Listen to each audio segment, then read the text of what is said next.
तुम भैया जब तक ये दो चाय इकट्ठे हो, कल वाले में तो कुछ पूछना हो तो फटाफट हाथ उठाओ या वैसे बताओ, और नहीं तो फिर आगे का काम शुरू होता है। एक मिनट सुनता हूँ। हाँ अब बताओ क्या पूछ रहे हो। सर जो हमने उस दिन सेंट्रीपिटल एक्सेलरेशन का डेरिवेशन किया था, उसमें हम्म, जो सर हमने दो वेक्टर्स का सम किया था, जो बीच में एंगल डेल थीटा था, उसका सर ये रीजन ही तो था, the angle between two perpendicular is same as the angle between two lines. ये एक्चुअली मैं तुम्हें बता देता हूँ क्या हुआ क्या था, वो बताता हूँ। हमने यस क्या सर। किया, एक रफ डायग्राम बना रहा हूँ, उस दिन फेयर था रफ बना रहा हूँ। हमने यस ये दो पॉइंट लिए, ठीक है। हमें ये प्रूव करना था कि ये ट्राइंगल और जो हमने यहाँ एक ट्राइंगल बनाया था, ये दोनों सिमिलर है, ये प्रूव करना था हमें, ठीक है। तो ये वाला जो वेलोसिटी थी ये तो इधर थी, और ये वाली वेलोसिटी इधर थी। तो इन दोनों के बीच में ये एंगल थीटा है, तो हमने ये कहा था इन दोनों वेलोसिटी में भी थीटा एंगल हो जाएगा, इसलिए वो लाइन लिखवाई थी, ठीक है। अब एक बार फिर से सुन लो। एक ये रेडियस हो गई, एक ये रेडियस हो गई। ये पॉइंट हमने P1 माना, ये P2 मान लिया, मान लो, है ना। तो ये एंगल इनके बीच में थीटा हमने माना है। अब ये वेलोसिटी है V2 और ये वेलोसिटी है V1, ठीक। इन दोनों के बीच में कितना एंगल होगा वो हमें पता करना था। तो इन दोनों के बीच में वही एंगल होगा जो इन लाइनों के बीच में, इसलिए हमने इसको थीटा लिख दिया। अब क्या फायदा मिला, ये भी आइसोसेलेस ट्रायंगल है, ये भी आइसोसेलेस ट्रायंगल है। यदि आइसोसेलेस ट्रायंगल होता तो बेस एंगल इक्वल हो जाएंगे। जैसे मान लो एक आइसोसेलेस ट्रायंगल ये बना दिया मैंने, ये 30 डिग्री का एंगल है, और एक ये बना दिया, ये भी 30 डिग्री का एंगल है। हमने कह दिया ये इसके बराबर, ये इसके बराबर, आइसोसेलेस है, तो बेस एंगल भी इक्वल हो जाएंगे ना। तो इससे यस प्रूव सर। हो गया था कि दोनों ट्रायंगल सिमिलर ट्रायंगल है, ठीक। ओके सर, ओके तो सर। दोनों ट्रायंगल यस। सिमिलर प्रूव करने के लिए तुम्हें वहां पे लिखना पड़ेगा ये बात। प्रूव ये नहीं करके दिखाना पड़ेगा, सिर्फ एक डायलॉग लिख दोगे, we know that angle between the perpendicular is same as angle between the line, therefore the two triangles are similar triangle. ये तुम्हारे समझाने के लिए। और सिमिलर ट्रायंगल प्रूव होने के बाद फिर हम रेशियो निकाल लेते हैं, ये था उसमें, ठीक है ना। और तो एग्जाम के लिए थैंक यू इंपॉर्टेंट सर। है डेरिवेशन। तुम भैया नेक्स्ट बोलो, कोई और किसी को कुछ पूछना हो पुरानी बातों में से, कोई क्वेश्चन कम समझ में आया उसको ही बोल देना।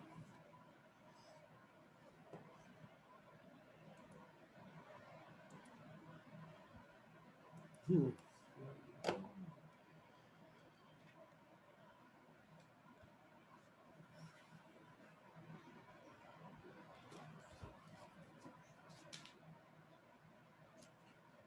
तो यदि हम कुमार मित्तल वाले के हिसाब से चले, वैसे सब बुक में एक ही स्टाइल में लिखा हुआ है, कोई सी बुक पकड़ लो, तो हम इतना काम खत्म कर चुके थे। यूनिफॉर्म सर्कुलर मोशन में आर्टिकल 1 खत्म हो गया था, what is uniform circular motion.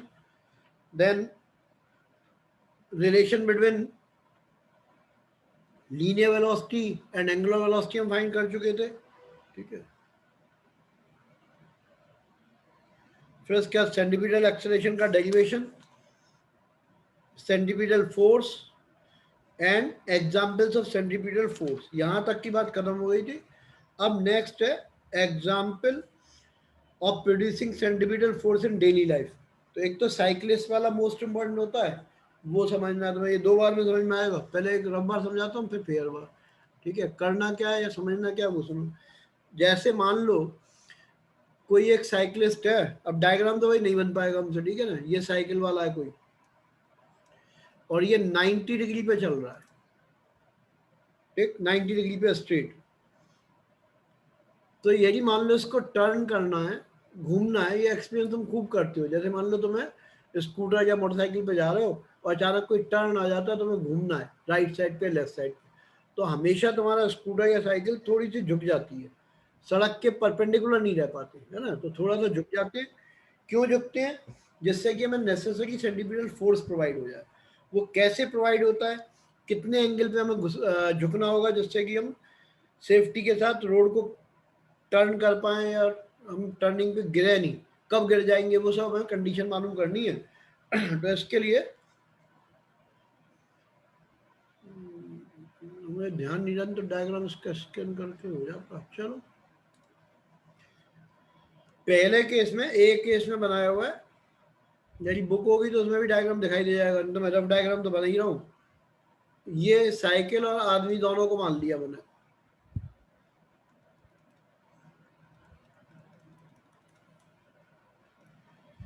तो जो इसका आदमी का यहाँ पे मान लो सेंटर ऑफ ग्रेविटी इसकी इस जगह पे आदमी की, तो जो वेट है ये नीचे की तरफ करेगा और अर्थ की तरफ mg, और ऑब्वियसली इसके ऊपर एक रिएक्शन फोर्स लगेगा क्योंकि ये सड़क को दबाएगा, सड़क इसको दबाएगी, तो ऊपर की तरफ एक रिएक्शन फोर्स लग जाएगा। और यहां पे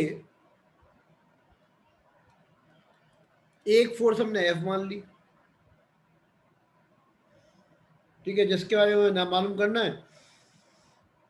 अब हम बस एक काम करते हैं कि इस पे दो फोर्स अपनी तरफ से मान लेते हैं, ठीक है। ये सेंटर की तरफ फोर्स होगा एफ, हम सिर्फ एक इंपॉर्टेंट काम कर रहे हैं, है तो थोड़ा अनयूजुअल सा, लेकिन क्या है कि डेरिवेशन करना है और पता करना है कि कैसे घूम गया, इसलिए यहाँ पे हमने एक फोर्स इधर मान ली F1, और एक फोर्स हमने यहाँ इमेजिन कर ली कि इस तरफ F2 लगती है। हाँ, दो बार में समझ में आएगा, बट अभी इसके बारे में कुछ पूछना तो कोई फायदा नहीं है, पहले एक बार रफ समझा दूंगा, फिर दूसरी बार में मौका दूंगा, और कुछ पूछना तो जरूर पूछ लेना। सर हम इसे आगे से मतलब पीछे से देख रहे हैं या साइड से देख रहे हैं साइकिल को? हम तो इसका फ्रंट व्यू ले रहे हैं, ठीक है, ठीक है मतलब सर। ये समझो कि ये लड़के का मुंह इधर है, ठीक है सर। मतलब इसके पीछे पूरी साइकिल होगी, जैसे फ्रंट व्यू से फोटो ली, ये लड़के की फोटो आ गई, ठीक, और ये साइकिल आ गई, ऐसे कंसीडर करना है कि लड़का हमें देख रहा है, मतलब ऐसे मान के चलो, है ना।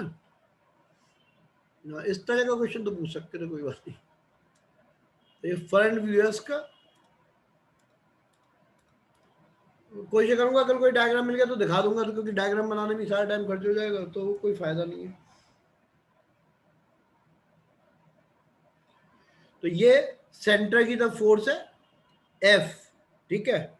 अब होगा क्या, एग्जैक्टली ये होगा कि ये वाली जो फोर्स है mg, है ना, जब ये झुकेगा, साइकिल अब झुक गई मान लो, हमने ये क्या माना, एक फोर्स मानी है towards the centre, centripetal force है, ये F1 और F2 हमने इसके लगने वाली दो फोर्स मान ली अपनी तरफ से, जो एक दूसरे को कैंसिल कर देंगी, तो कोई फर्क नहीं पड़ने वाला, है ना। क्यों मान रहे हैं, जिससे टॉर्क फॉर्म हो जाए, हमें पता चलेगा ये टर्न कैसे कर गया, उसको पता करने के लिए हमने ये अप्लाई किया, लेकिन समझ में दो बार बाद आएगा, इसलिए एक बार आराम से सुन लो, गलत समझ जैसा भी तुम्हें समझ में आए, फिर दूसरी बार में पूरी बात समझ में आएगी। अब क्या हुआ, इसे मुड़ना था, तो मुड़ने के लिए इसने, सड़क तो वही रही, अपनी साइकिल को थोड़ा टर्न कर दिया, ये थीटा एंगल पे, एट एंगल थीटा, है ना, किसके साथ, वर्टिकल के साथ लीन कर गया, झुक गया, मुड़ गया। ये लड़के का मुंह इधर है, बस वो पहले ही बता दिया, ऐसे मुंह दिखेगा, तुम्हें देख रहा है। अब क्या होगा, सेंटर इसका जहां पे था वहीं रहेगा, है ना, ये सेंटर ऑफ ग्रेविटी इसकी है, ये नीचे की तरफ इस पे mg वर्क करेगा, रिएक्शनरी फोर्सेस को ऊपर की तरफ ले जाएगा r, ठीक है, और r जो होता है वो mg के बराबर होता है, रिएक्शनरी फोर्स जितना ये वेट लगेगा उतना ही रिएक्शन देगा, नहीं तो या तो साइकिल अंदर घुस जाएगी या साइकिल हवा में उड़ जाएगी, जब तक दोनों बराबर नहीं होंगे। तो r और mg इक्वल होते हैं, और हमने यहां पे सेंटीमीटर फोर्स मान लिया, ये वाला F, और यहां हमने दो इमेजनरी माने, ये अपनी तरफ से मानने पड़े, हमने अज्यूम किया एक फोर्स इसकी तरफ लग रहा है F1 और एक फोर्स लग रहा है F2, और घबराना मत, दूसरी बार में समझ में आएगा, डेरिवेशन भी इंपॉर्टेंट है, कॉन्सेप्ट भी इंपॉर्टेंट है। अब है क्या, साइकिल वाला ऐसे था, झुका हुआ है वर्टिकल के साथ, ये वर्टिकल लाइन है, थीटा एंगल बना रहा है, ठीक। अब इसके ऊपर लगने वाली फोर्स हम कंसीडर कर रहे हैं, वेट कहाँ होगा, नीचे की तरफ, यही टर्न कर रहा है ना, ये रोड ऐसे टर्न कर रही है, बाद में हटा दूंगा इसको, ऐसे टर्न कर रही है, तो जहाँ टर्न करेगा इसका सेंटर होगा, उधर की तरफ एक फोर्स लगेगी, सेंटीमीटर फोर्स, तो F जो है वो सेंटीमीटर फोर्स है, ठीक। अब हमने सेंटीमीटर फोर्स के बराबर दो फोर्स यहाँ पे कंसीडर कर ली, एक F1 एक F2, हमने इमेजिन कर ली, मान ली, let two force act on this. अच्छा, ये दोनों फोर्स इक्वल है, अपोजिट है, तो कोई फर्क पड़ना नहीं है ना, मोशन पे कोई फर्क नहीं पड़ेगा, एक दूसरे को न्यूट्रलाइज कर देंगे, लेकिन हमें क्या फायदा मिला वो बताना। अब R की जगह ऊपर, यहां से अब 10th की बात शुरू होती है, R ऊपर, mg की जगह नीचे, दोनों फोर्स इक्वल है, अपोजिट इन डायरेक्शन है, तो याद करो 10th क्लास में क्या होता था, if two equal and opposite forces not acting in the same line then they produce a torque, ये एक टॉर्क प्रोड्यूस कर लेगा। ये टॉर्क ऐसे हो गया, डायरेक्शन क्या होगी, क्लॉकवाइज टॉर्क, तो it provide a clockwise torque, torque होगा कैसा, क्लॉकवाइज। कौन कौन सी फोर्स देंगी, आर एंड एम जी, ये दो फोर्स होंगी जो क्लॉकवाइज टॉर्क प्रोवाइड करेंगी, है ना, R and M G will provide a torque which is clockwise. एक काम हुआ। दूसरी बात, मान लो ये फोर्स एफ ले लू मैं, एफ ये किधर है, इधर है, एंड F2 ले लूं, ये किधर है, इस डायरेक्शन में, तो एक फोर्स हो गई F2, एक फोर्स हो गई F1, दोनों इक्वल है, अपोजिट डायरेक्शन है, तो ये एक टॉर्क प्रोवाइड करेंगे, लेकिन इस बार ऐसा, इसको बोलते हैं एंटी क्लॉकवाइज टॉर्क। तो टॉर्क कैसा होगा, एंटी क्लॉकवाइज। ठीक है, कौन कौन प्रोवाइड करेगा, F एंड F2, ये दोनों मिलकर प्रोवाइड करेंगे, F एंड F2, ये 1 हटा देता हूं, ठीक है, ये अब फोर्स F है, F एंड F2। अब एक बार दोबारा से बात को समझो, इस बार क्वेश्चन पूछने का मौका मिलेगा, ठीक है। इससे पहले एक बात और समझ लेना, हमने ये सब किया क्यों। यदि मान लो मैं F1 F2 फोर्स नहीं लगाता तो ये टॉर्क नहीं बनता। अब हम क्या कहेंगे, एक टॉर्क कैसा लग रहा है, क्लॉकवाइज, एक टॉर्क कैसा है, एंटी क्लॉकवाइज। यदि वो दोनों इक्वल हो जाएंगे तो पर्सन इक्विलिब्रियम में होगा, साइकिल नहीं गिरेगी। ये वाला जो फोर्स बच गया, देख लो, ये बचा रहेगा F1, this will provide necessary centripetal force for turning, ये सेंटीपिटल फोर्स प्रोवाइड कर देगा।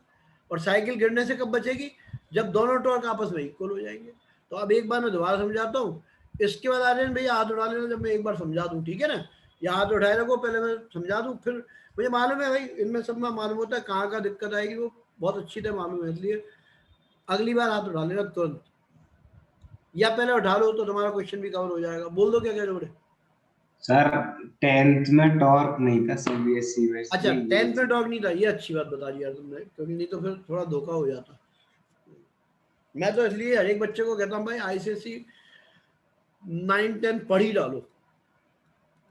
चलो तो वो डायलॉग तो चेंज करना पड़ेगा, एक पेज पे बता देता हूँ होता क्या टॉर्क।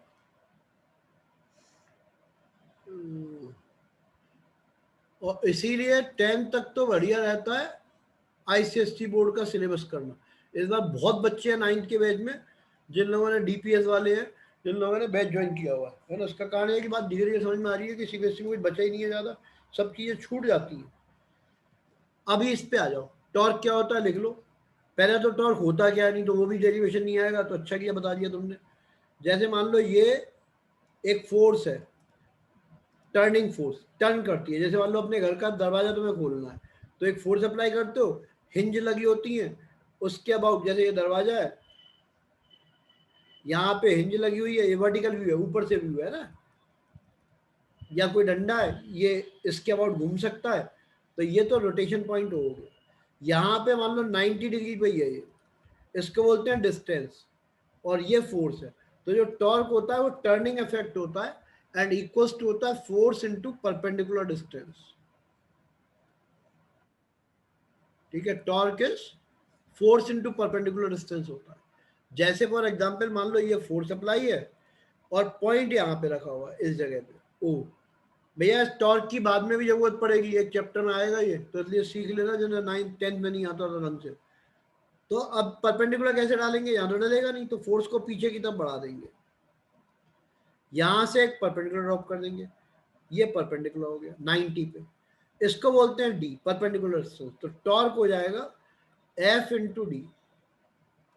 रोटेशन कैसे होगा, ये ऐसे घुमा देगा, घड़ी तो तुम जानते ही हो, यदि ऐसे घूमता है तो टॉर्क होगा क्लॉकवाइज, घड़ी की डायरेक्शन में। और जैसे मान लो फोर्स ऐसे अप्लाई की, ये पॉइंट रोटेशन है, परपेंडिकुलर डिस्टेंस ये हो जाएगी, है ना, इस केस में ऐसे घूम जाएगा, तो ये भी क्लॉकवाइज हुई। और यदि फोर्स ऐसे अप्लाइड है, ये पॉइंट ऑफ रोटेशन है, ये परपेंडिकुलर डिस्टेंस, तो ऐसे घूम जाएगा, ये कहलाएगा एंटी क्लॉकवाइज। तो एक चीज तो टॉर्क पता होनी चाहिए, torque is force into perpendicular distance. दूसरा, यदि मान लो दो equal and opposite force act करती हैं, two equal and opposite forces acting in different line of action. मान लो एक फोर्स एफ है, ये भी इक्वल होनी चाहिए एफ, ठीक है। दोनों अलग अलग डायरेक्शन में यदि एक्ट करती हैं तो एक टर्निंग इफेक्ट मिलता है, जैसे कार का स्टीयरिंग घुमाना है। अब वो कोई कारीगिरी करो, ऐसे ऐसे रोटेशन करो, ठीक है, अदरवाइज तुम अपने हाथ को ऐसे पकड़ लो, है ना, दूसरी तरफ कोई फोर्स मत लगाओ, कहीं कोनी मत मोड़ो, तो कार का स्टीयरिंग घूमने वाला नहीं है। कहीं ना कहीं तुम्हें क्या करना पड़ेगा, या तो हाथ को सपोर्ट दोगे या पैर नीचे से लगाओगे, कुछ ना कुछ करोगे तब कार का स्टीयरिंग घूमेगा। चलो कार का स्टीयरिंग छोड़ो, तुम आज घर जाके कोई भी कोल्ड ड्रिंक की बोतल ले लेना, उसके ढक्कन को केवल एक उंगली से बिना टॉर्क, ऐसे नहीं चूड़ी लगी होंगी तो घूम जाएगा, वो नहीं बात चल रही। सिर्फ तुमने ऐसे ही कोशिश की, नीचे कुछ है ही नहीं, तो रोटेशन ही नहीं होगा। जब तक एक फोर्स ऊपर लगाओगे, एक फोर्स नीचे लगाओगे, तब रोटेशन होगा। हाँ, चूड़ियां लगी होती हैं तो सपोर्ट देती हैं, इसलिए घूम जाती है, वो एक अलग बात है। जैसे चाबी है ना, ताले में चाबी लगा के तुम्हें चाबी घुमानी है, बिना कपल के, ये कपल होता है ना, एक फोर्स इधर एक फोर्स उधर, बिना कपल के किसी भी हालत में हम उसको घुमा ही नहीं सकते चाबी को। दो फोर्स लगानी पड़ेंगी, दोनों इक्वल एंड अपोजिट होंगी। ऐसे ही क्या होता है, ये कपल फॉर्म होता है, टर्निंग इफेक्ट प्रोवाइड करता है, किसी भी चीज को घुमाने के काम में आता है। कितनी वैल्यू होती है, वही है torque is equals to force into the perpendicular distance, ये डिस्टेंस होती है। इस फॉर्मूले की अभी हमें जरूरत भी पड़ेगी। मान लो ऐसे केस हो जाए, एक फोर्स हमने अप्लाई की इधर, एक फोर्स अप्लाई की इधर, ये फोर्स एफ है, ये एफ है, दोनों इक्वल होनी चाहिए, नहीं तो बनता ही नहीं है टॉर्क, है ना, कपल ही नहीं बनेगा। लेकिन इक्वल नहीं है तो कपल फॉर्मेशन नहीं होगा। तो परपेंडिकुलर डिस्टेंस ये मानी जाएगी, 90 डिग्री पे ये एंगल है, तो ये डिस्टेंस होगी डी, परपेंडिकुलर डिस्टेंस। अब फाइनली और कुछ आता हो नहीं आता हो, इतनी चीज सुन लेना, समझ लेना, है ना। Two equal and opposite forces not acting in the same line, then they form a couple, couple बोलते हैं उसको, है ना। And this provide a turning effect, एक टर्निंग इफेक्ट प्रोवाइड करता है। डायरेक्शन ऐसे होगी, ठीक, ये हो जाएगी anti clockwise. And the turning effect is equal to any one of the force, कोई सी भी एक फोर्स, into perpendicular distance between that. ये डिस्टेंस नहीं लेंगे, ये गलत हो जाएगी, ये ले लोगे तो गलत हो गया, परपेंडिकुलर डिस्टेंस लेनी होती है। ये फॉर्मूला होता है टॉर्क निकालने का, टर्निंग इफेक्ट निकालते हैं। यदि दो टॉर्क इक्वल हो जाएंगे तो ऑब्जेक्ट गिरेगी नहीं, इक्विलिब्रियम में हो जाएगी, और इक्वल नहीं होंगे तो ऑब्जेक्ट गिर जाएगी। सर इसका डायरेक्शन कैसे पता करते हैं, एक बार और बता दीजिए। देखो डायरेक्शन बहुत क्लॉकवाइज सिंपल और है, एंटी क्लॉकवाइज। तुमको ही सोचना है। मान लो तुमने ऐसे फोर्स लगाई ढक्कन खोलने के लिए, तो ढक्कन का रोटेशन कैसे होगा, मेरे हिसाब से तो ऐसे होगा। तुम क्या कहोगे, यही कहोगे। हाँ सर यही हो। तुम्हारी साइकिल का हैंडल है, मुझे मालूम है तुम साइकिल हाँ, चला लेते हो, ठीक है ना। यस तुमने इसको घुमाया, एक फोर्स ऐसे लगाओगे, एक फोर्स इधर लगाओगे, तो हाँ हैंडल सर, कैसे घूमेगा, ऐसे घूमेगा। अब हाँ घड़ी सर, देख लो, ये घड़ी से उल्टा है, हाँ हाँ सर, है ना। घड़ी तो तुम्हें देखनी पड़ेगी घड़ी को, है ना। यदि हाँ सर, 12 से 3 आता है तो क्लॉकवाइज, और 12 से 9 आता है तो एंटी क्लॉकवाइज। तो ये 12 से 9 की तरफ जा रहा है तो एंटी क्लॉकवाइज है। एक और हाँ एग्जांपल, जैसे मान लो तुमने साइकिल के हैंडल पे ऐसे फोर्स लगा दी, एक इधर एक इधर। अब इमेजिन करो साइकिल का हैंडल कैसे घूमना चाहिए तुम्हारे हिसाब से, ये इसका सर रोटेशन क्लॉकवाइज। ऐसे घूमेगा तो क्लॉकवाइज हो गया, ऐसे पता चलता है, ठीक है ना। ठीक है सर, हाँ ये फॉर्मूला जरूर याद कर लेना। जो 10th क्लास की बातें भूल गए थे उनके लिए मैंने रिवाइज करा दिया है ना। अब वापस से उसी डेरिवेशन पे पहुंचते हैं।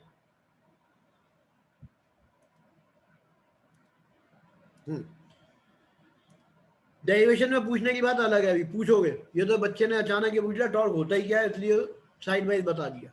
अब क्या हुआ, हमने ये फोर्स क्यों मानी थी, हमने इसलिए मान ली थी जिससे एक टॉर्क तो ये F2 और F दे देगी। अच्छा, मानने में कोई गलती नहीं है, दोनों इक्वल अपोजिट है। जैसे मैं तुमसे कह दूं एक आदमी 10 न्यूटन की फोर्स इधर लगा रहा है, एक 10 न्यूटन की इधर लगा रहा है, तो तुम्हारी सेट पे क्या फर्क पड़ने वाला है, तुम तो न्यूट्रल पे हो, जैसे हो वैसे ही रहेगा, दोनों आपस में कट गई, तुम पे कोई फर्क नहीं पड़ा। तो वही यहाँ पे किया। फायदा क्या मिला, ये जो F2 फोर्स है ये वाली, और ये जो F फोर्स है, ये दोनों मिलके एक टॉर्क प्रोवाइड करेंगे, है ना, टर्निंग इफेक्ट प्रोवाइड करेंगे, जिसको कपल बोलते हैं। और ये R ऊपर है, ये M की नीचे है, ये दोनों मिला के एक टॉर्क बनाएंगे। मैंने डायग्राम भी बना दिया अलग अलग, तुम चाहो तो ये बुक में डायग्राम नहीं बना हुआ होगा, तुम चाहो तो ये दोनों डायग्राम बना लेना, एक तो ये वाला, एक ये वाला, अभी एंगल डिस्टेंस भी निकालूंगा, परपेंडिकुलर डिस्टेंस कितनी है, ठीक है। तो एक टॉर्क ये हो गया, एक टर्निंग इफेक्ट ये हो गया, दोनों यदि क्लॉकवाइज एंटी क्लॉकवाइज इक्वल हो जाएंगे तो आदमी गिरने से बच जाएगा। F1 फोर्स जो है इसको घुमाने का काम कर देगी। बोलो जल्दी। Good evening sir. Good evening. Sir मैं ये कह रहा हूँ, ये जो आपने फोर्स लिया है एफ अलग से, ये आपको पता है कि मतलब F2 के बराबर है, मतलब आपने कह के लिया है ये वाला हमने कहा ना F के बराबर दो फोर्स लगा दिए, F1 एंड F2। अच्छा, मतलब अपने मन से लगा दिए हमने, मतलब बिल्कुल अपने मन से अच्छा। इसलिए लगा दिए जिससे हम डेरिवेशन कर पाए।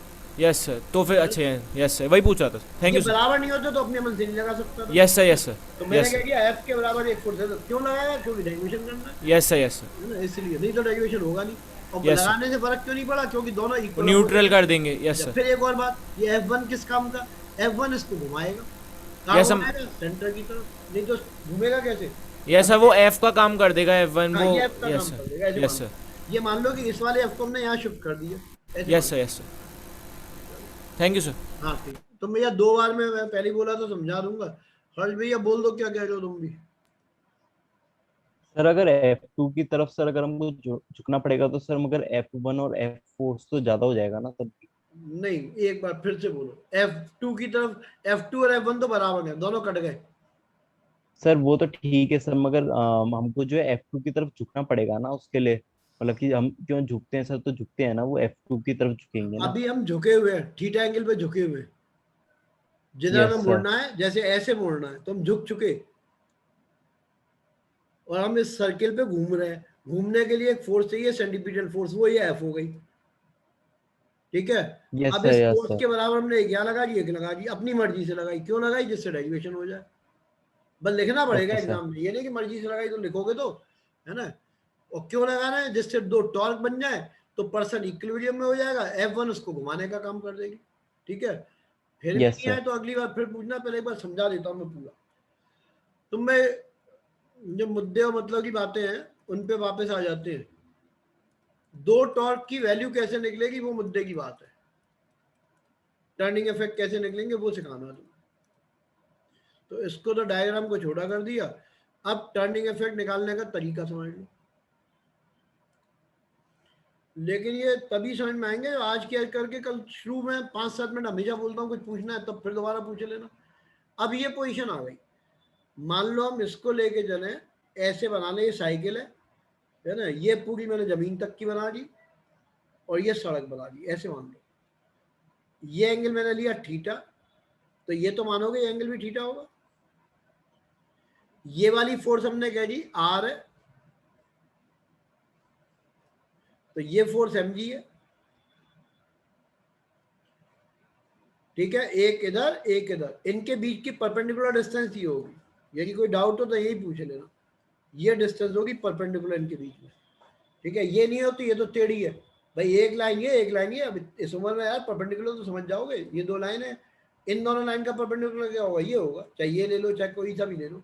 तो ये परपेंडिकुलर डिस्टेंस है, मान लो ये x मान लिया हमने थोड़ी देर के लिए, x, ठीक है। तो अब हमें निकालना है, x की वैल्यू निकालनी है, वो पता चल जाएगा। इसको मैं कुछ भी लिख देता हूँ, ये सेंटर पॉइंट था तो G सेंटर ऑफ ग्रेविटी, इस पॉइंट का नाम मैंने A रख दिया मान लो। x की वैल्यू निकालनी है, 9th की ट्रिग्नोमेट्री बहुत काम में आती है। एंगल के सामने वाला परपेंडिकुलर, ये हाइपोटेन्यूज, क्योंकि ये 90 डिग्री का एंगल है। एंगल के सामने वाला परपेंडिकुलर या हाइपोटेन्यूज, तो तुरंत ध्यान आ जाएगा परपेंडिकुलर, मैं लिख भी दे रहा हूँ P/H, ये वैल्यू होती है साइन थीटा की। बुक दूं ये बुक, वैसे कल नई वाली तो तेरे पास ही है, कुछ करना है कल वाला मम्मी ने भी जो लिया वो लिया। अच्छा मेरे पास चल देख ले, नहीं तो लिख दे, 5 मिनट बात करेंगे, कुछ भी कर देख दूँ। ये हो गया एंगल के सामने perpendicular upon hypotenuse sine theta में आता है। अब लिख दो परपेंडिकुलर कितना है, x है, upon GA is equals to sine theta. तो इससे एग्री करते हो तो ठीक, नहीं तो हाथ उठा देना।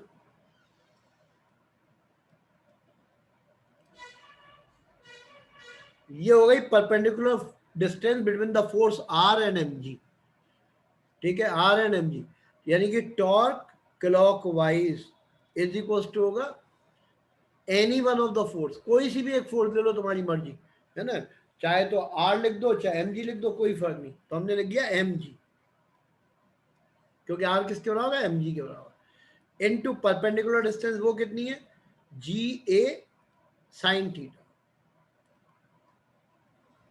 ठीक है। अब एक बार दोबारा सुन लो, इस डायग्राम के इस वाले पार्ट को मैंने यहां बना दिया, ये सेंटर था, सेंटर ऑफ ग्रेविटी, ये पॉइंट ए, सड़क पे जहां साइकिल का टायर है, इसका एंगल थीटा, क्योंकि वर्टिकल के साथ थीटा, तो ये भी थीटा हो गया, एंगल के सामने वाला परपेंडिकुलर, क्योंकि हमें परपेंडिकुलर डिस्टेंस निकालनी है between R and M G, तो ये हो गया एक्स, तो हमने लिख दिया perpendicular upon hypotenuse sine theta होता है, X upon G A sine theta हो गया, एक्स की value G A sine theta हो गई। अब यहां तक बड़े आराम से हाथ उठा के इतनी कहानी में जो पूछना है आराम से पूछ लो,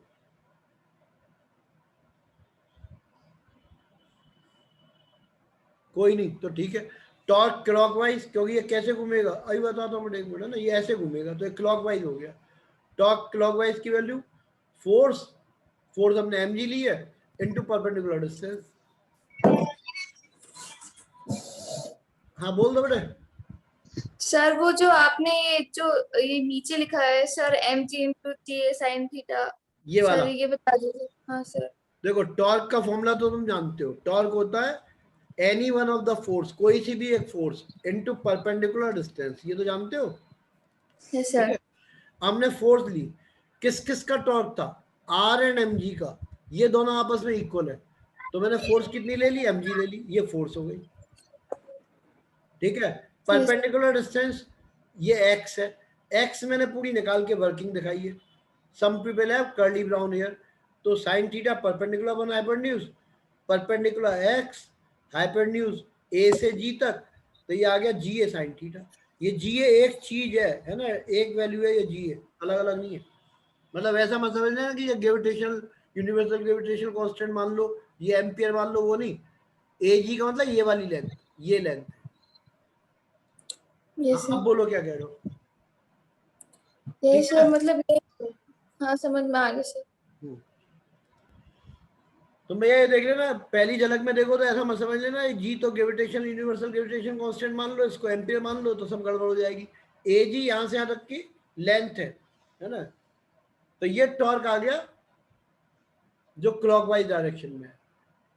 अब इसको छोटा करना पड़ेगा, मजबूरी है, नहीं तो फिर तुम अपने हिसाब से देख लो, या तो इसका स्क्रीनशॉट ले लो चाहो तो, बुक में सारा दिया है, बस ये नहीं बनाए हुआ अलग अलग, जिससे समझ में नहीं आता बुक का, तो मैं इसको छोटा कर देता हूँ, स्क्रीनशॉट ले लिया होगा चाहे।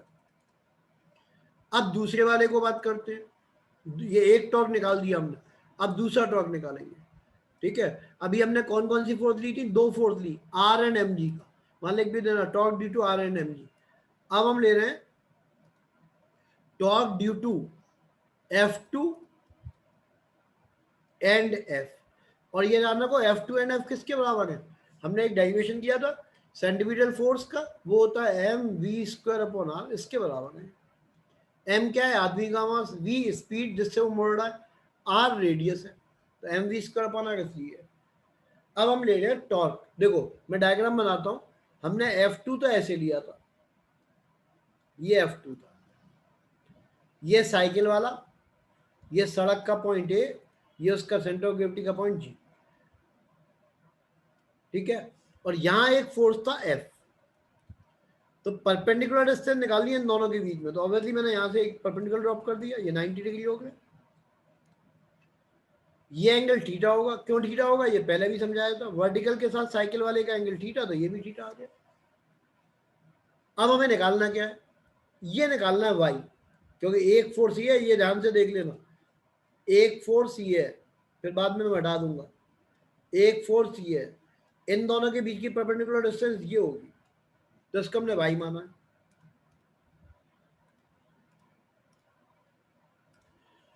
अब क्या करते हैं, हमें टॉर्क निकालना है, कौन सा टॉर्क है, ऐसे, यानी कि एंटी क्लॉकवाइज, कितना होता है, फोर्स एंड परपेंडिकुलर डिस्टेंस होता है, फोर्स इनटू परपेंडिकुलर डिस्टेंस, अब बात आती है परपेंडिकुलर डिस्टेंस कितने कैसे निकालोगे, तो 9 10 बहुत काम आती है हर बार। ये बेस हो गया, एंगल के साथ वाला होता है बेस, तो तुम्हें ध्यान आ जाएगा some people have curly brown hair, यानी कि cos थीटा जो होता है उसमें बेस अपॉन हाइपोटेन्यूज आता है। दैट मीन्स cos थीटा में बेस है ना, बेस तो y हो गया और हाइपोटेन्यूज अगेन GA हो गया। GA एक लेंथ है, तो यहां से y की वैल्यू आ गई, तो टॉर्क एंटी क्लॉकवाइज आ गया। फोर्स क्या है F, जो mv² अपॉन r के बराबर है। Perpendicular distance GA cos theta, बस यही डेरिवेशन था। हमें पहले एक तो F1 F2 मानने वाली बात हजम करनी है, फिर हमने क्या किया, दो तरह के टॉर्क काम करेंगे, उनके नाम एग्जाम में लिखना कंपलसरी मान लो, जरूर लिखना, नहीं तो काम नहीं चलेगा, है ना। एक टॉर्क जो था वो तो हुआ due to R and mg, R ऊपर की तरफ mg वेट नीचे की तरफ। दूसरा टॉर्क हुआ F एंड F2 की वजह से, है ना। F1 जो बच गई वो हमें नेसेसरी सेंटीमीटर फोर्स प्रोवाइड करेगी for the turning on the circular path. लेकिन यदि आदमी गिरा नहीं है ना, इसने इतना झुका है कि बस केवल सेंटीमीटर फोर्स वगैरह प्रोवाइड कर दे, तो दोनों टॉर्क क्या होंगे, बराबर होंगे। या तो सड़क पे लेटा मिलेगा तो टॉर्क बराबर नहीं होंगे, यदि टॉर्क आपस में इक्वल है तो वो मोड़ रहा होगा बिना गिरे हुए, तो दोनों टॉर्क को इक्वल कर दिया। अब इक्वल करने के बाद ये रिजल्ट आ गया, ठीक है, दो टॉर्क इक्वल कर दिए तो ये रिजल्ट आ रहा है। Torque clockwise equals to torque anti clockwise for equilibrium, ना गिरने के लिए। तो टॉर्क क्लॉकवाइज हमने निकाला था mg into GA cos sine theta, पहले साइन थीटा आया था, और इसमें आया है mv² upon r into GA cos theta. क्या क्या कट गया, m से तो m कट गया, GA से GA कट गया। अच्छा, तुम्हें पता होगा sign theta upon cos theta tan theta होता है, तो ऐसे लिख देना sign theta upon cos theta. कितना आ जाएगा, ये v² है अपॉन rg नीचे आ जाएगा, और ये किसके बराबर होता है, टेन थीटा। यही डेरिवेशन है। यदि मान लो कोई भी आदमी मोड़ना चाहता है ना, अब यदि मान लो तुम ऐसे क्लेम कर दो कि टेन थीटा की वैल्यू हम 0 कर दें, डेरिवेशन तो मेरे को समझ में आ ही गया होगा करीब करीब, नहीं तो फिर कल सुबह शुरू में समरी करूंगा तब सुन लेना, है ना। अब बहुत टाइम हो गया इसलिए अब इसके बाद आज दोबारा नहीं। अब फाइनली ये हुआ, साइकिल को यदि मोड़ना है तो tan theta is equal to आ गया v² अपॉन rg।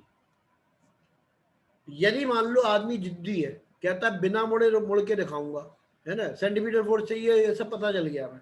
एक आदमी को जिद है कि मैं गारंटी करता हूं कि बिना झुके हुए टर्न कर जाऊंगा, तो देखते हैं क्या पॉसिबिलिटी होगी। उसने कहा नहीं झुकूंगा तो मत झुक, टेन थीटा कितना हो गया 0, तो यहाँ पे आ गया टेन 0 की value is equal to v² upon rg। Velocity कुछ भी हमें क्या चिंता, तो ये आ गया r, कितनी रेडियस होगी जब वो मुड़ेगा, तो v² अपॉन टेन 0 कितना होता है 0 इंटू g, यानी कि कितना आ गया इनफाइनाइट। तो इनफाइनाइट रेडियस पे मुड़ सकता है, इनफाइनाइट रेडियस का मतलब मुड़ ही नहीं सकता भाई। मुड़ेगा तो तब 1 मीटर की सड़क मुड़ रही होगी, 5 मीटर का सड़क का मोड़ होगा, जैसे मान लो सड़क ऐसे टर्न कर रही है, यहाँ पे इसका सेंटर है, हो सकता है ये यहाँ से यहाँ तक 10 मीटर हो, है ना, या कुछ और हो, कुछ ना कुछ तो होगा।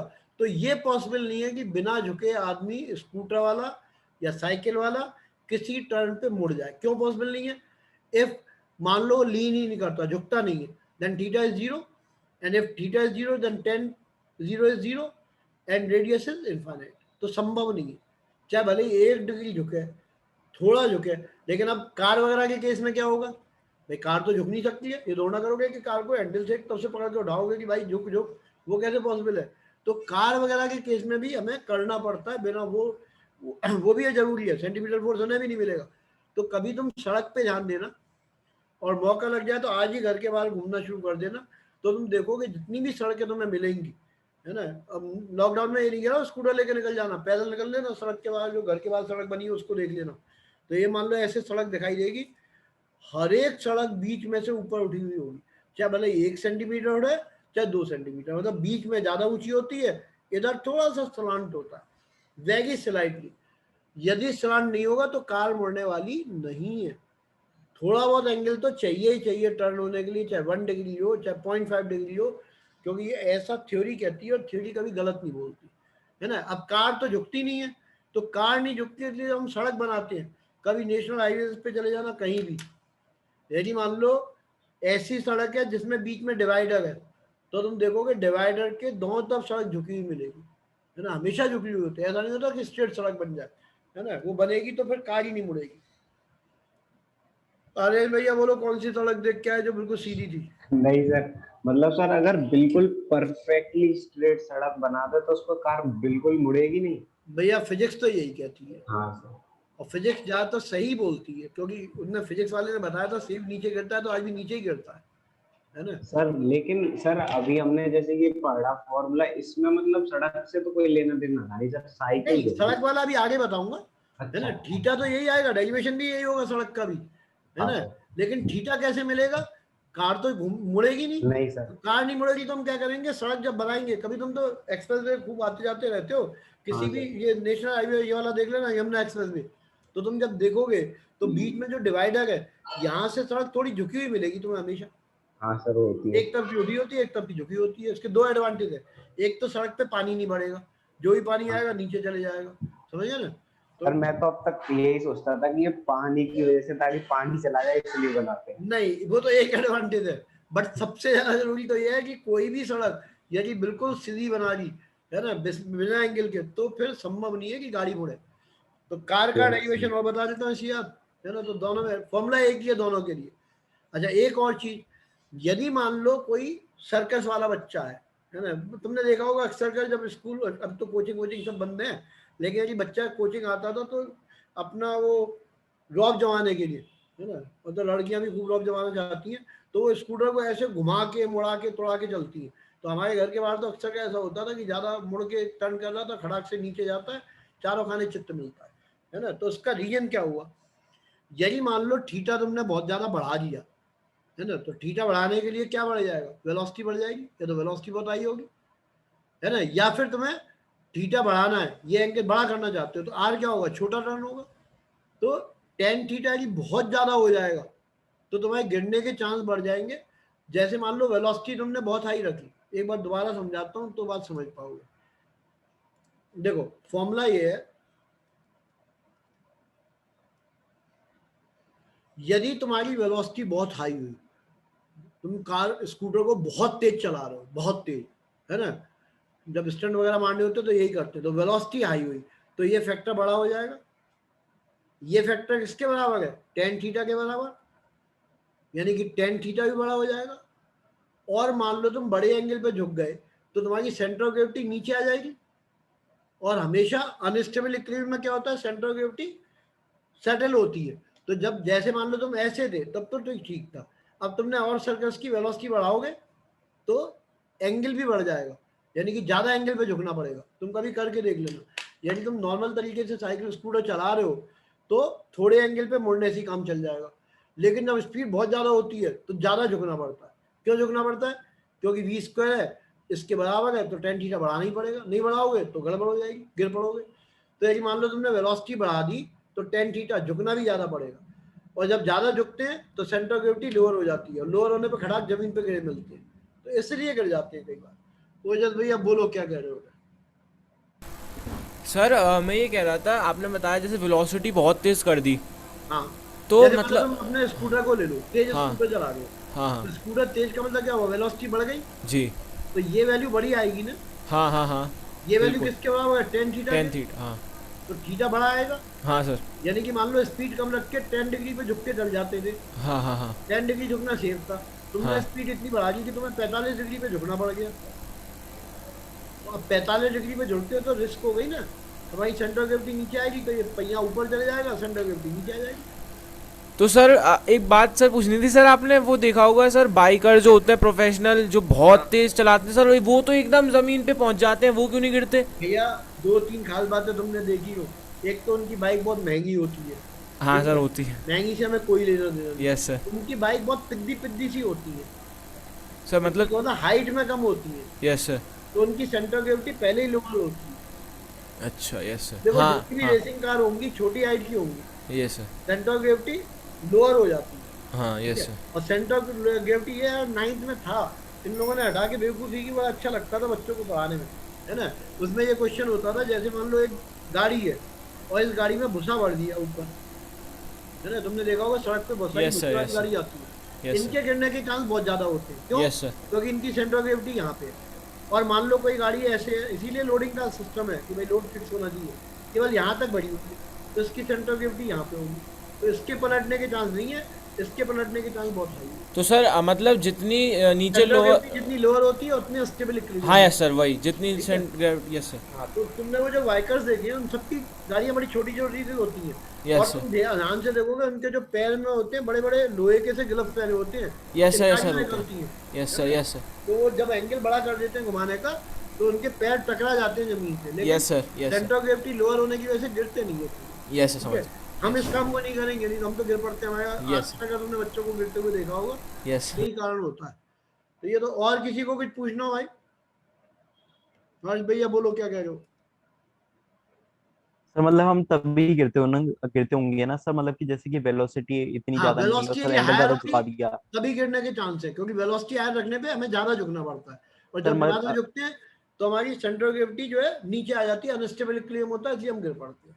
सर ये तो ठीक है सर, अगर मतलब कि वेलोसिटी इतनी ज्यादा नहीं है और अगर हमने ज्यादा झुकने की कोशिश करी तभी तो गिरेंगे, वरना सर तो तो भाई बहुत। ऐसे तो खड़ी साइकिल पे भी यदि तुम मान लो एक टप्पू के झुक जाओगे तो जमीन पे मिलोगे, यस वेलोसिटी सर। की जरूरत ही नहीं है। नहीं समझे? कभी करके देख लेना, पैर से साइकिल को घुमा घुमा के ऐसे गिरना, बिल्कुल नीचे आके एक जगह जाओगे, टपक जाओगे, क्योंकि अनस्टेबल इक्विलिब्रियम हो गया, तो उसमें तो वेलोसिटी का रोल ही नहीं है। लेकिन जब वेलोसिटी बढ़ाते हैं तो अपने आप हमारा झुकना बढ़ जाता है, ये बचपन से ही हम सीखे हुए हैं। जब साइकिल चलाना सीखते हैं तभी सीख जाते हैं कि जब हम खूब तेज वेलोसिटी से मुड़ेंगे तो हमें तेजी से झुकना पड़ेगा। हाँ भैया, ओके और सर। पूछना है कुछ तो बोल दो बेटे। No sir. चलो, तुम्हें एक डेरिवेशन लगे हाथ और करना है, फिर उसके बाद काम खत्म हो जाएगा। डेरिवेशन का रिजल्ट तो यही आएगा।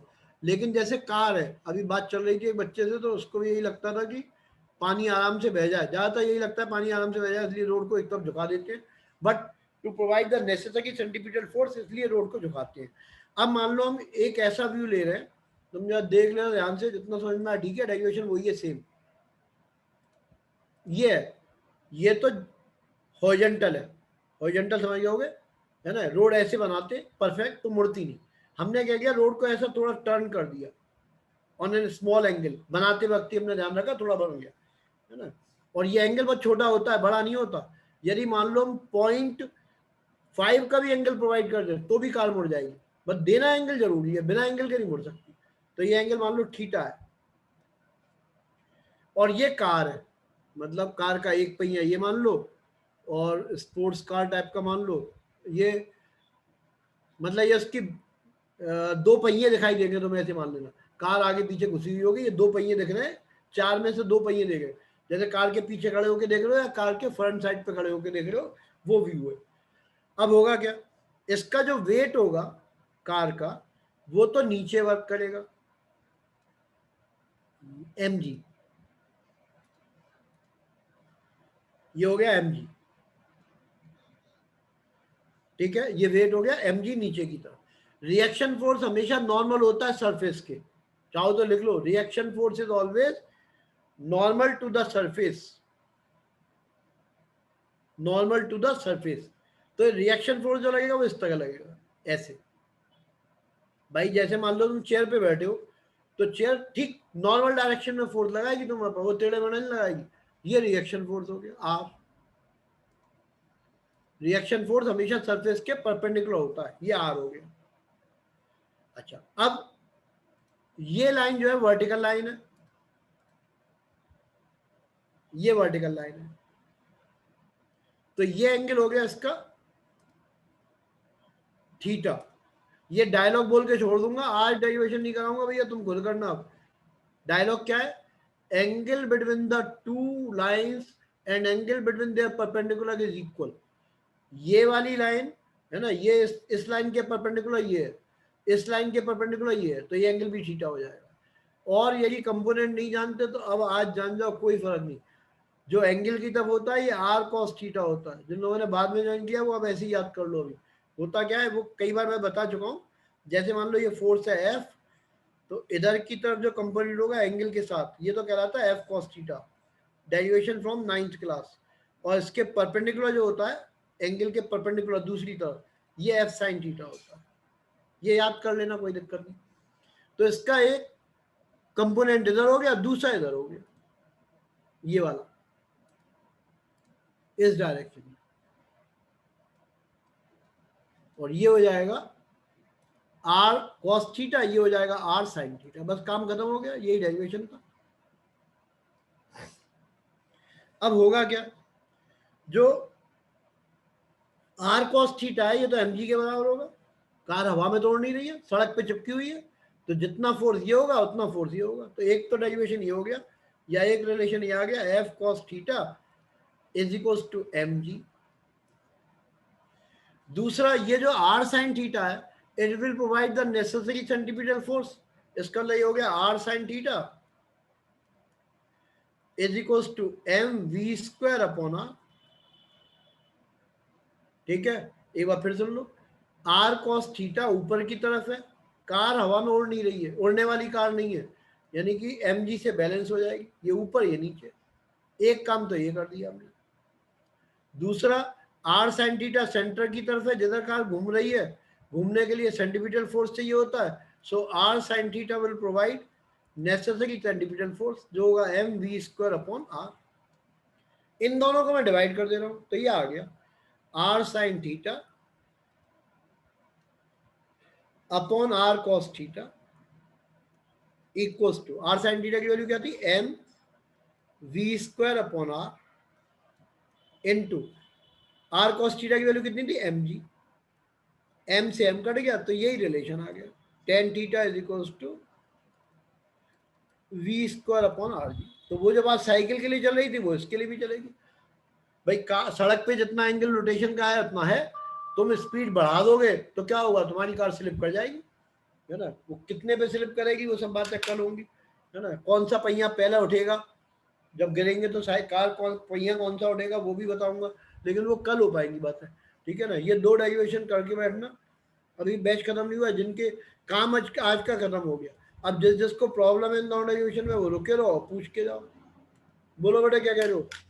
सर जैसे फिर ऐसे रोड पे तो अगर साइकिल भी बिल्कुल परपेंडिकुलर बिना थीटा एंगल दिए भी अगर चलाएं तो मुड़ जाएगी, बिल्कुल मुड़ जाएगी, है ना। ठीक है सर, बिल्कुल मुड़ जाएगी, वो एंगल प्रोवाइड कर देगा तुम्हें। हाँ सर। सर लेकिन साइकिल मुड़ाने के लिए तो थोड़ा ज्यादा एंगल चाहिए होगा, क्योंकि वो उस पे दो ही पहिए होते हैं ना सर, इसीलिए तो झुक जाएगा खुद ही है। हाँ सर, क्योंकि इतनी ऑटोमेटिक ही झुक जाएगा, तुम चिंता करने की बात ही नहीं है। हाँ सर, क्योंकि थीटा इसमें तो छोटा सा दिया जाता है सरकार के लिए, तो इसमें तो बहुत छोटा एंगल होता है जिससे कि आराम से टर्न कर जाए। फिर कल डिस्कस करेंगे कौन सा पहिया पहले उठेगा, ये वाला पहले उठ के कार पलटेगी तो कैसे पलटेगी, कल डिस्कस होगा ये। ठीक है, यस सर। और किसी को कुछ पूछना उड़े, वो जब भैया हाथ नीचे कर दे तो हम पूछना तो फिर उठा लेना। हाँ बोलो क्या कह रहे हो जल्दी। सर मुझे बस एक बात बता दीजिए, जैसे सर मतलब जैसे अगर हम साइकिल पर सिर्फ बैठे हों, चल नहीं रही, हाँ साइकिल चल नहीं रही, तो सर साइकिल मुझे समझ में नहीं आती, मतलब सर गिर जाती है। और सर जब साइकिल पे बैठ के चल रहे हो तो सर वो क्यों नहीं गिरती। जब साइकिल पे खड़े साइकिल पे गिर जाओगे, साइकिल जब चल रही है तो क्यों नहीं गिरती है। Yes sir. बैलेंस हो जाता है साइकिल चलाने में। सर मतलब कैसे, मतलब सर एक सीधी लाइन में साइकिल चल रही है, बस एक वेलोसिटी लगी हुई है, साइकिल एकदम स्ट्रेट चल रही है 90 डिग्री के एंगल पर, हाँ, और एक जगह 90 डिग्री एंगल पे बस खड़ी हुई है। हाँ, तो सर वो जो खड़ी हुई वाली साइकिल है वो गिर जाएगी किसी एक साइड, हाँ, और जिस साइकिल पे पीछे से वेलोसिटी लग रही है कांस्टेंट बिना एक्सेलरेशन के, वो क्यों नहीं गिरती सर। वो तो इनर्शिया आ जाता है। लेकिन तुम्हारी एक बात तो खैर मैं समझ नहीं पा रहा हूँ, मतलब समझ पा रहा हूँ, लेकिन मैं तुम्हें बता रहा हूँ कि यदि तुम चाहो तो खड़ी साइकिल पे भी नहीं गिरोगे। सर कैसे। तो प्रैक्टिस कर चुका हूँ, थोड़ा हिलना डुलना पड़ता है, अपनी सेंटर ऑफ ग्रेविटी बैलेंस करो, खड़ी साइकिल पे भी बिल्कुल नहीं गिरते, है ना। यस अभी सर। शायद आर्यन को बताना चाह रहा होगा, आर्यन भैया बता, हर्ष भैया बताना चाह रहे हैं, आर्यन भी बताएगा। हाँ सर, नहीं गिरते बहुत से लोग, बहुत देर तक मैं तो साइकिल, बहुत खड़ी देर तक साइकिल। प्रैक्टिस कर चुका हूँ, इसीलिए मैं हाँ बात से सर। एग्री नहीं कर रहा, इसीलिए मैं उसका बचपन में खूब की हमने। हमारे तो शर्त चलती थी, है ना, हाँ सर, 15 मिनट कौन। तक तो मैंने कई बार रोका, कोई दिक्कत नहीं होती है, हैंडल को थोड़ा थोड़ा ऐसे गुड़ करते रहो, कितनी भी देर हाँ करो। सर, खड़ी अब रहती आज है। कर पाएंगे नहीं कर पाएंगे पता नहीं, अब तो हड्डियां टूट जाएंगी। सर ये वो वाली साइकिल जो बिना सॉकर वॉकर के आती है ना सर, हाँ, वो आसानी से हो जाती है नहीं वही बैलेंस। वाली, तब तो हमारे जमाने में शॉकर वाली होती नहीं थी भाई, हाँ है ना? सर। हमारे जमाने में तुम्हारी बात को फिर भी मैं सोच के बताऊंगा, कुछ और रीजन बताऊंगा, यस सर, है ना। Thank you sir. उस पे मैं एग्री नहीं करता कि खड़ी साइकिल पे हम गिर जाएंगे, हम तो नहीं गिरते थे, 15-20 मिनट की शर्त लगती थी, बड़े आराम से काम चलता रहता था, है ना, और जीत भी जाते थे, कई बार हार भी जाते थे शर्तों में। चलो, कल फिर भी कभी मौका लगेगा तो सोच के बताऊंगा।